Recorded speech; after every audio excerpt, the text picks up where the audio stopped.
that have come out from his program over the last few weeks.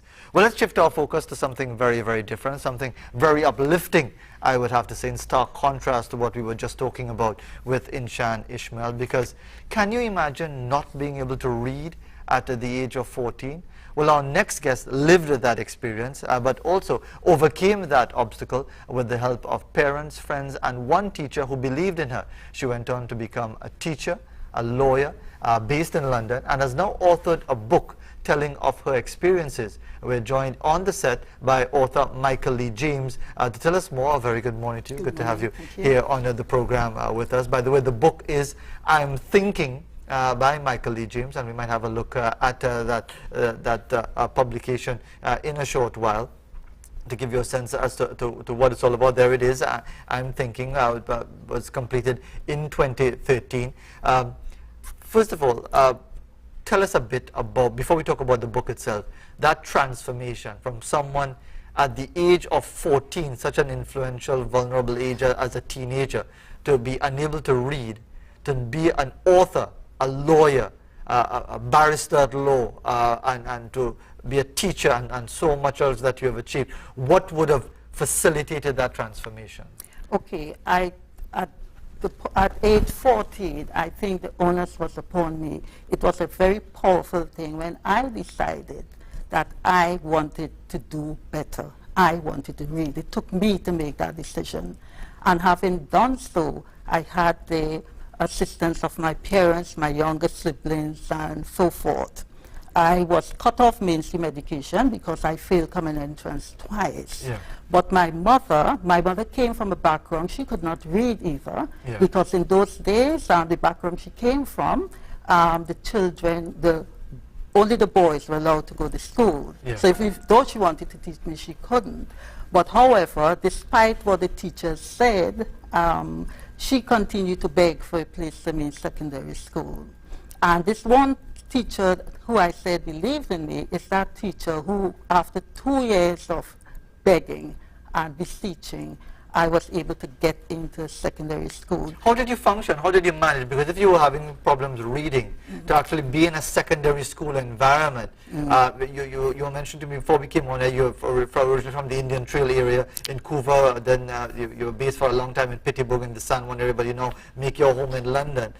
How did you manage, how did you even function in an environment where you were struggling to read? Well, first of all, it's a very, I was ashamed, very much ashamed of not being able to read and being taunted about who I was and what I can do in primary school. I went to secondary school trying not to allow my new group to have any sort of insight to the fact that I could not read. Now, in those days, we did not have a lot of books at school. It was 10 of us, and at home, sorry. But there's one book, the history book. And by the way, because I was age 14, I was not put in Form 1, I was put in Form 2. So you can imagine you had no foundation. But there's this book, the West Indian history book. That book became a Bible under my arm. There's simple words in there that I learned to decode by the help of Miss Mason James, that one teacher. And then also I had my other siblings that, although they were younger than me, they could have read. And the thing about it, we had a very loving home. And although it is the case that I was the only one who could not read, it didn't matter. My mom and dad never treated me differently. Could I ask, I mean, and I don't want to make it seem I'm delving into your personal life, but if you talk about a loving family, a supportive parents and so on, how did you get that you couldn't read at the age of 14? Good. I was born a premature baby, very ill. I was not expected to live. And so I was kept home for a long while because of fear that I would contract some sort of virus which would have been fatal. And so at the point in time when I entered school, unlike my other siblings, I had no background at all. But having said that, there was a strong attachment to my mother, something I couldn't understand. I missed my mother dearly. I don't know, it could be because of the years I spent with her and my dad alone at home. And I think I wasn't understood by the teachers, really. I think they thought, you know, it's just a miserable little girl who don't want to stay in the school. And it became a dark place to me. I just went through school, really, and I was left alone. Let's talk, unfortunately, because we'd really like to have more time to talk about so many other things. But let's talk about the book. What can people get for? It's available in all the major bookstores. Right? It's been launched here in Trinidad and Tobago. What is the book about? And it's entitled "I'm Thinking." What's it about? Right.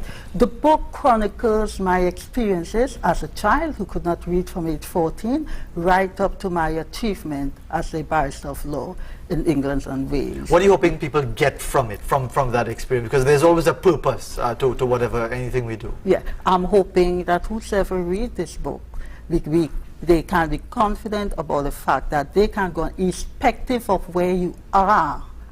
It's not where you are, it's where you are going and the strategies that you are willing to put in place to get to where you want to go.